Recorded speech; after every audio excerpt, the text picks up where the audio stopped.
topic is implant exposure and subsequent management with dermis fat graft, a case-based discussion on challenges faced. Evisceration surgery was first described in modern literature in way back in 1817, first for an expulsive hemorrhage. The first orbital implant was a hollow glass sphere, was used by mules way back in 1884. Orbital implants have undergone evolution since then.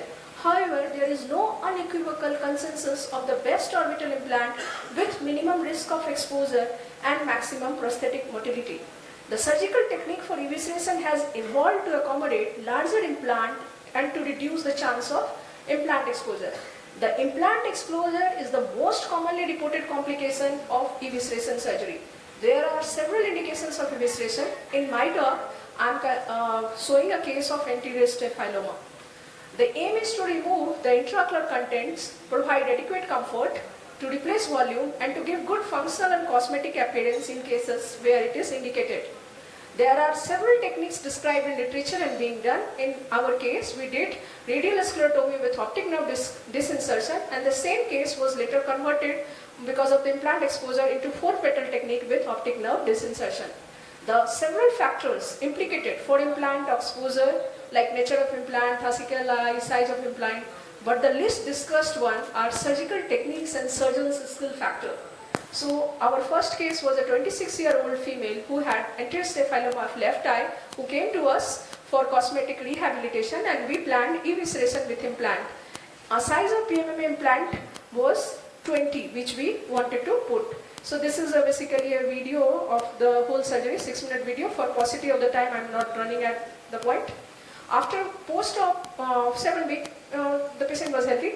But on the 12th day, we noted a central implant exposure, which was actually rapidly increasing every day. So we visited the literature, and what we got, the information that inadequate sclerotomy or poor closure can be a cause of implant extrusion. So implant exchange or repositioning is what has been suggested. So we actually did the revision surgery. This again is a video, edited video of that one. What else has been suggested by others is that in the similar case, if the larger wound exposure is there, implant exposure is there, like 8 to 9 mm without any infection, the same case can be dealt by giving curvilinear relaxing incision in the superior inferior fornix, conjunctival cool gauger in the center, and use of AMT to cover the fornicial gap. So after doing the revision surgery, what we wanted to do, we wanted to revise what went wrong. So we were actually comparing both the first surgery and the revision surgery. So what we got to know is that in the first surgery, the extent of sclerotomy was not adequate enough to accommodate that implant properly. I mean, later on implant exposure happened, that's why. So in the second revision surgery, we actually converted it to 4 petals. So there was a double breasting of flap, and there was enough coverage of the implant thoroughly. The second lesson which we learned was that probably, not very sure, that probably opening of the intraconal space in first surgery was not adequate. So in the revision surgery, we made it sure that that intraconal space is properly opened up to accommodate the implant. Third one, what we got to know is that while suturing those scleral flaps, there should be no tension at all, and even the least minimum gaping is not advocated. So in the revision surgery, that's already I mentioned that since there is double breasting of flaps, there was no tension and it was thoroughly covered up. The fourth mistake which we found out that there should be no gap in Tennant's fossa, even of smaller ones, which we actually ignore and can lead to exposure later on. So in the revision surgery, the whole Tennant's fossa was meticulously sutured. The fourth one was that lateral tarsography is a must. In first surgery, it was somehow missed, because we all know ongoing inflammation or collection of blood can always create a pressure and can lead to implant exposure. So in revision surgery, it was taken care of properly. What happened to the patient? After the revision surgery, for post-op day 1, she was doing well. After a few weeks, she turns up and she is saying that she has become pregnant and she has developed hyperemesis gravidarum. And naturally, because of that pressure, again exposure had happened. In view of pregnancy, we aborted all sorts of intervention, and later on, when implant extruded on its own, we put a non-customized artificial eye. So lesson learned is explain the do's and don'ts in post-operative period to the patient. So after months, many months, when she turned up, it was an ophthalmic socket and we were left with only one option, that was dermis fat graft. So this time we did it thoroughly to our best of our intention.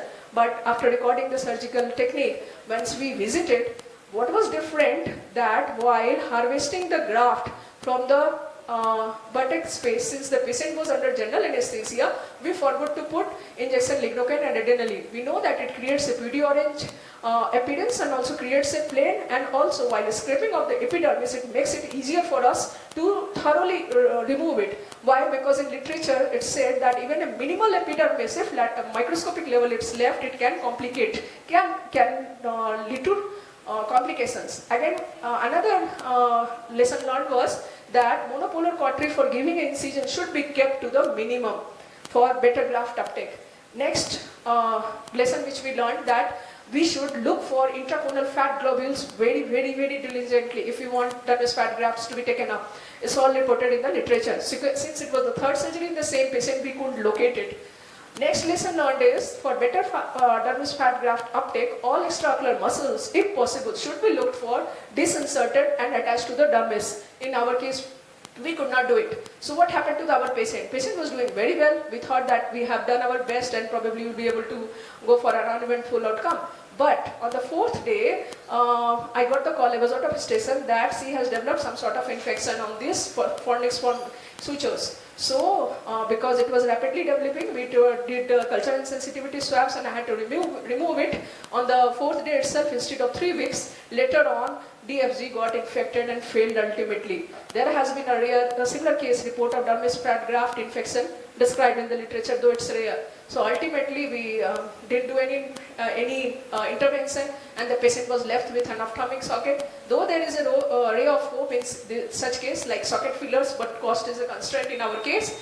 Ultimately after 6 weeks we did give COP. Patient is quite happy, but we know there is deep sulcus deformity. So keeping all these lessons into consideration, when our second case turned up for anterior staphylomas, we did the surgery very meticulously and this is the result.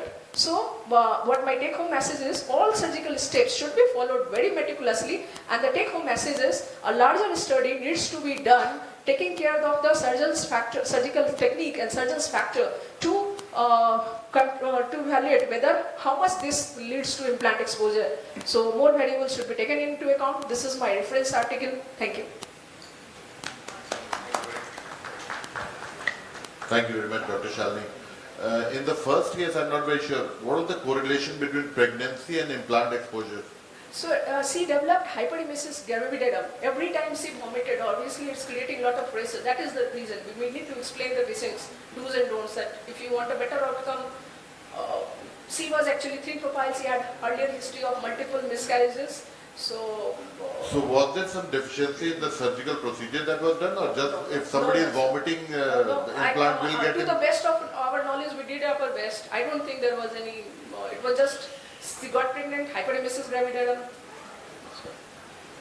Because I have done several cases, this is the first complication, repeatedly it happened. So we tried. But you have shown a very nice procedure, very good, very good. Thank you very much.